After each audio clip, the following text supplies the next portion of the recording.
welcome back to the Hitbox Challenger Face-Off, brought to you by myself, Metis, and Spuddington. We are on the picks and bans for game number 2. Game 1 went fairly convincingly, it has to be said, to Gamers2. Ocelot's Nidalee really shining there, and Yuki stepping up to the plate with the Lucian. The bans have already gone through thick and fast. Master Yi, Kha'Zix, LeBlanc, Renekton, Evelynn, Thresh, all are identical to that first game, except Xin Zhao was banned instead of the Kha'Zix. And the first pick, Spud, again, is going to be Nidalee, but this time it's going to be for Dark Passage. Yeah, that's always the thing about doing the same bans 2 games in a row. When you swap sides, you get the first pick instead. So they've left Xin open, and they've also banned out Kha'Zix this game. So they were clearly very, very scared of Morden's ability to catch people out, and he did indeed do a lot of that. If Gamers2 wanted to run with the same style at this point, though, they'd have to pick some very unusual champions, because there's not a lot that can compete with Nidalee on the poking front, but they clearly value Leona, and definitely I can understand going back to Lucian. Oh yeah, definitely. It's identical is a very key factor so far in this picks and bans, but that is the same bot lane the Gamers2 ran to devastatingly strong effect in the first game. Nocturne being hovered over, this would be an interesting pick.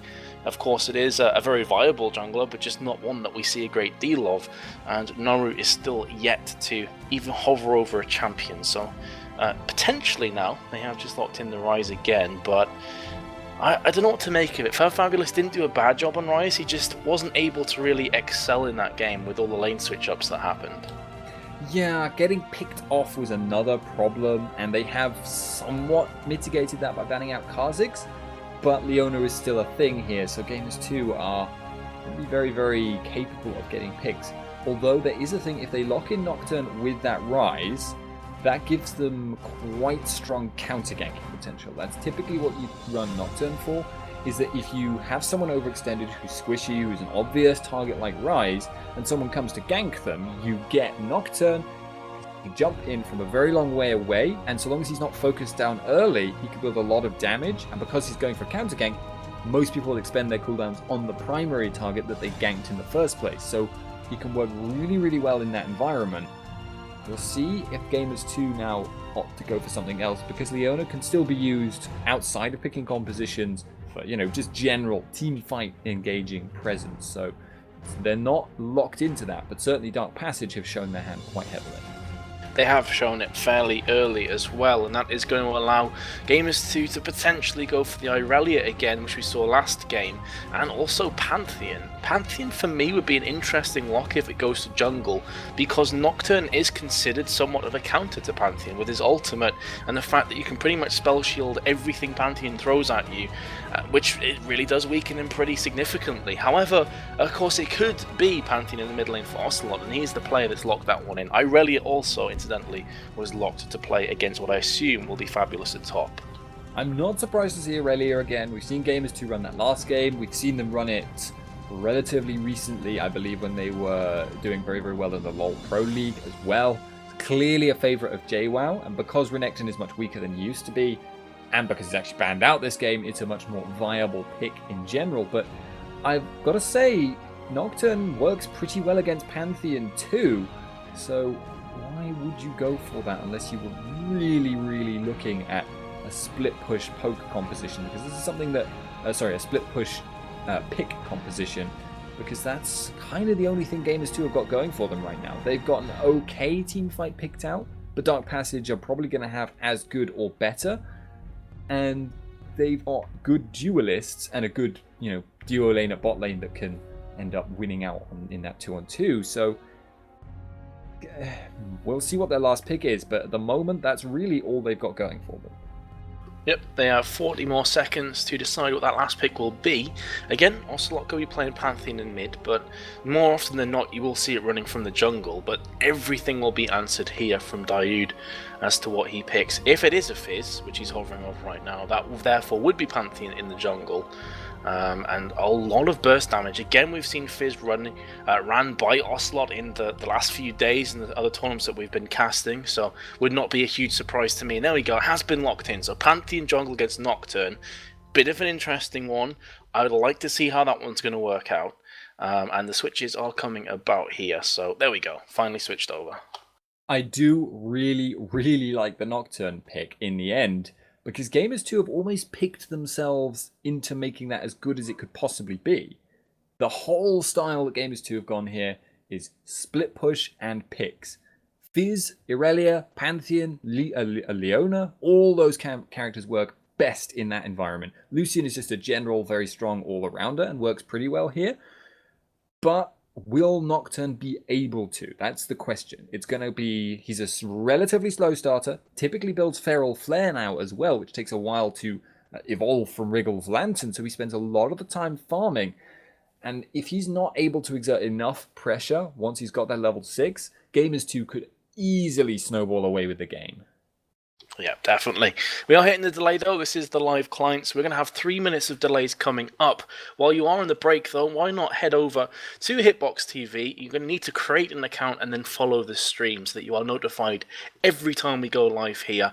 We are going to have a lot more action coming up over the next few weeks from this Hitbox Challenger Face-Off. So definitely get yourself following, definitely keep yourself in the loop. But for the next 2.5 minutes, we're going to be cutting to a quick commercial break. When you rejoin us, we'll be live for game number 2.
Welcome back, ladies and gents. We are live on the Rift for Game 2 between Gamers2 and Dark Passage. That's quite a confusing one. Game 1 went to G2. If you did just join us, and interesting enough, Spoder, we called a couple of polls here on the Hitbox channel.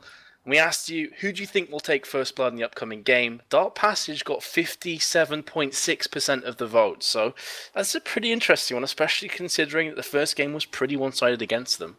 Yeah, it's also especially weird because I'm wondering if people actually read that we said not who will win, but who will get first blood. Yeah. Because I can understand saying, you know, if you're a fan of Dark Passage, saying that they're going to win the game. But when you've got a team comp with Ryze and Nidalee, who have 0 kill potential in lane, and Caitlyn and Nami, who are a sustain lane that pokes you out, and Nocturne, who is a farming jungler that counter ganks, it seems like first blood is quite likely to go the other way. Exactly, and Nocturne is not really a jungler that gets involved at level 6. Paranoia is really where he bursts onto the scene. So yeah, I can't help but feel that may be slightly biased from a lot of the Turkish supporters there in chat. It's awesome to see you all, but I'm not too sure about that vote. I'd probably go with Gamers2 myself, especially as it was actually Ocelot that picked up first blood in the first game. That being said, it was Nidalee, so maybe they are biased towards Nidalee and not the actual team itself. Maybe. We will obviously find out. But right now, we have got a rotation coming in. We have, in fact, a late invade on from Gamers2. But we also see the duo lane swap up with Ocelot. Going to have to deal with quite a lot of ranged harass here, and that's what Fizz is really awful against. Okay, so this is a double switch up here with the duo lane going to top against Ryze, and on the flip side, Dark Passage are taking their double lane and they're forcing it in mid. And as you say, Fizz does definitely not excel in these kind of situations. That's going to leave it at a 1 versus 1, Naru against JWoww at bot lane. And again, JWoww's going to get a lot of free farm here, but it's all about shutting down the Fizz early game. Yeah, you don't want to run Nidalee against Fizz. That's a really, really difficult lane matchup. And Nidalee against Irelia, there's a lot less kill potential. It's not going to be easy for Irelia to force her out of lane. This does mean, of course, that Irelia is going to get free farm. And that's a really, really scary prospect. But Nidalee, with her amount of getting pretty much free farm as well, that's also a very, very strong scaling. So it's kind of trading a very strong pick with a lot of farm for a very strong pick with a lot of farm. And this is also going to force Dark Passage's Nocturne to maybe be a bit more aggressive than he had hoped. As you say, typically Nocturne is a kind of farm-centric jungler, but kind of being taken out of his element here. Does eat a tower shot there. Dustbringer did land on Ocelot, and it's also going to force Morden to go mid. So 3v2 in mid lane, just trying to keep this tower as healthy as possible. Yeah, indeed. And I think Crystal Meth is probably going to push as long as this minion wave is here. He might well end up backing off and going to farm his jungle once that is gone. In the meantime, I'm curious, is Fabulous going to be able to survive? DUD is going to be willing to die. Ocelot's taking so much damage, he got caught from a trap into an aqua prison. And you can see that he's so low. And meanwhile, at top lane, as you're saying, Fabulous is going to be going down for the first blood. So 57.6% of you were incorrect. It's going to be Yuki alongside you taking that first kill down. Yeah, indeed. But it was closer than I expected. Definitely. Teleport coming in. Meanwhile, in mid, another Aqua Prison lands, and Trial has been on point so far. Crystal, though, biting off more than he could chew, and he's going to fall to Fizz. Double buffs transferred across, and for all the harassment that Ocelot got, those double buffs brought him right back in this top lane. Now Yuki's got another kill. As Fabulous goes down, he is not having the greatest 2 games of his life. He just teleported back in and died again to the same people, which is... that's Earth Mode syndrome. That's one of the unfortunate aspects of teleport when you're low level there. But that's one of the reasons Leona is so good in a 2-on-1. Because even in a 2-on-1 and not a 3-on-1, she's still very capable of diving a weak early top laner, which Ryze unfortunately is. Yep, Fizz, Ocelot's trying to keep the tower alive, and it is very low top lane again. Fabulous is potentially going to fall for the 3rd consecutive time. He's doing a lot of damage this time, though, so he is retaliating, he is going down swinging. However, his tower has been destroyed. Mid lane now, Ocelot trying to make some plays. There's Morden jumping in with the stun. The javelins as well. They haven't picked up a kill. They haven't picked up anything just yet. There's Holy Phoenix goes down to the double buffs courtesy of Ocelot. My goodness, this has been fireworks. Almost a kill a minute. That net was the wrong direction. I'm sorry, Caitlin. There's no two ways about it. Everyone's done it at some point, but that was one of the worst times you could have chosen to do it there. Giving over a kill, and obviously meaning less damage was put down, meaning Ocelot could go even deeper, and getting another kill as well. So really, really unfortunate play there, I think we can say. Yeah, Holy Phoenix going in the wrong direction against a double buff Fizz is not the greatest position to be ever, and he did get punished for that. So quick kills, 4-0 in favour of Gamers2.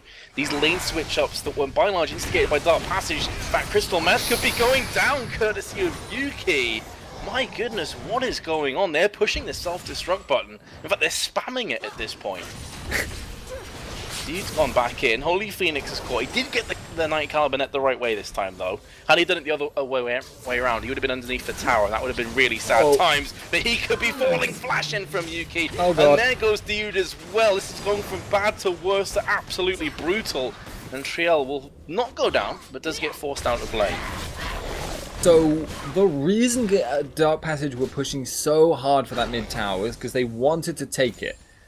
They really needed to take it because they were behind on map pressure, behind on goal, behind in every lane. And they really, really wanted to get that tower before it became too late, because now they're so far behind.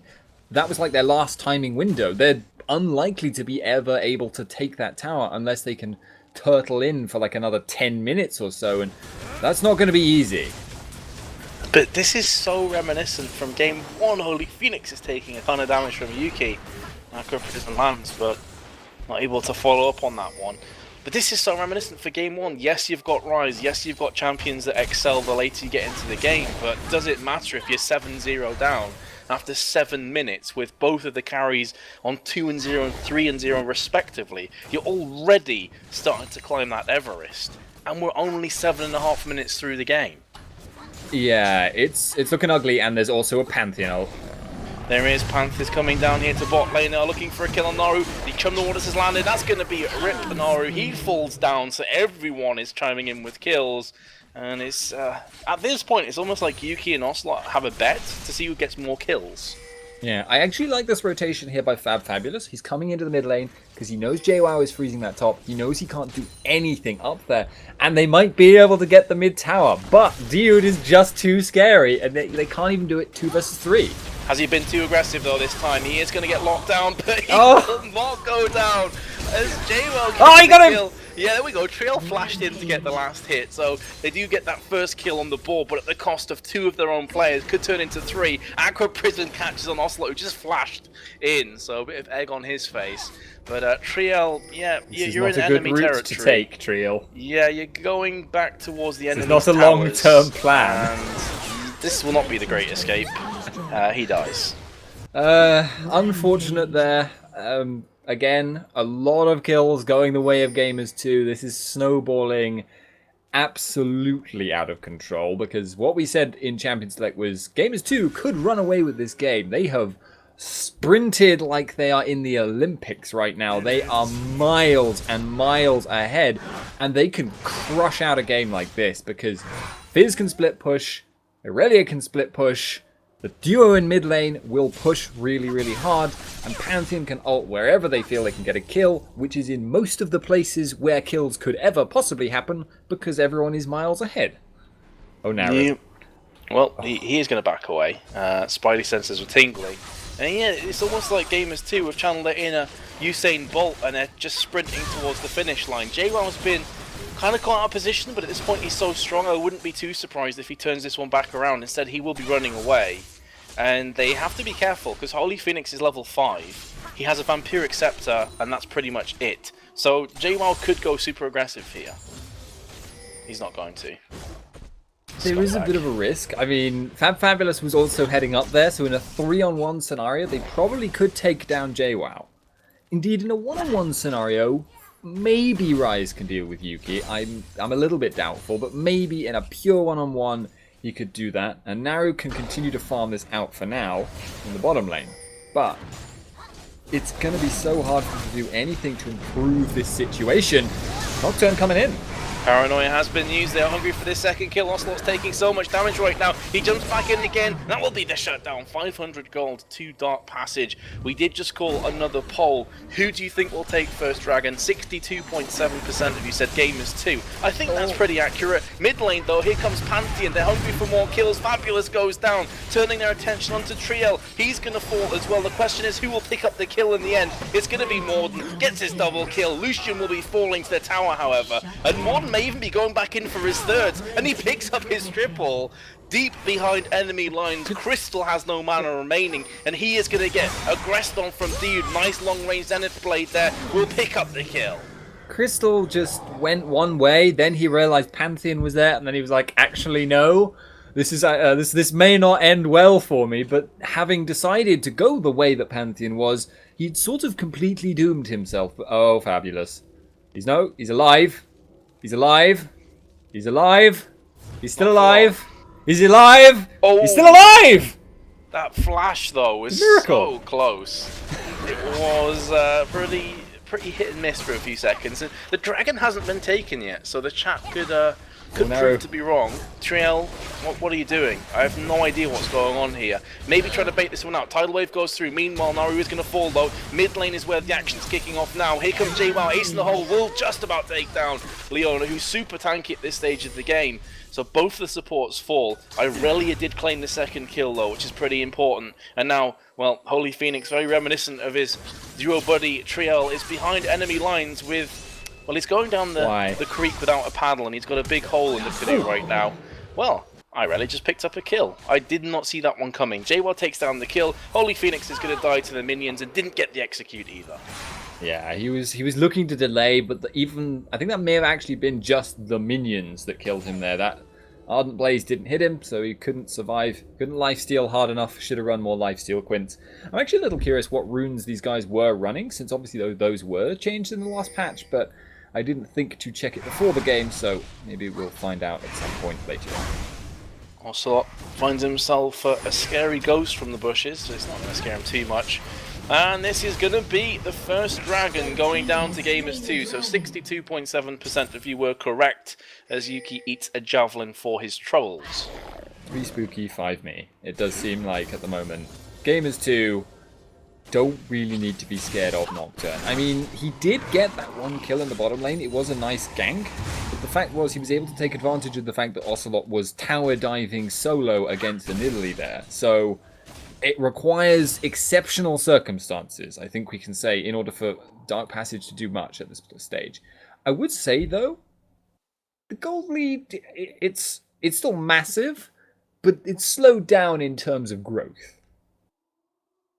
Yeah, I think that's fair to say. That being said, though, when you look at the kill disparity between the two teams, and when you look where the kills are, you have, on the side of Dark Passage, the guy with most of the kills is their support. Their top lane of Fabulous is 0 and 6 with 48 farm at 13.5 minutes. Nothing is particularly looking good for them, unless they're hoping that Nami is going to, jump out from the lower depths of the ocean and just carry them all to victory. I don't see it happening. Paranoia comes in, though, from Crystal. Instantly, here comes the Grand Skyfall. The man drop is going to land on top of Crystal's head, but it's actually Lucian who picks up the kill. Triel's going to back away. Here comes the teleport as well. Tidal Wave used, but that's not going to do anything. JWoww takes down that kill. So, yeah, it slowed down, but it doesn't matter when you've got this many fed players just firing down, all guns blazing. Yeah, that's probably put them back on track now. It was like a micro dip in the chart of their gold lead increasing, and Naru is about to die. Well, rip in peace, Fabulous. Naru is going to go down, or is he? Flashes through the wall. There's Lost Lot in hot pursuit, though, and the Urchin Strike will seal the deal. The rest of his team are pushing through mid. They're going to take that second consecutive mid tower. And, well, the goal just spiked again. 11.3k at 14.5 minutes. That is game-breaking.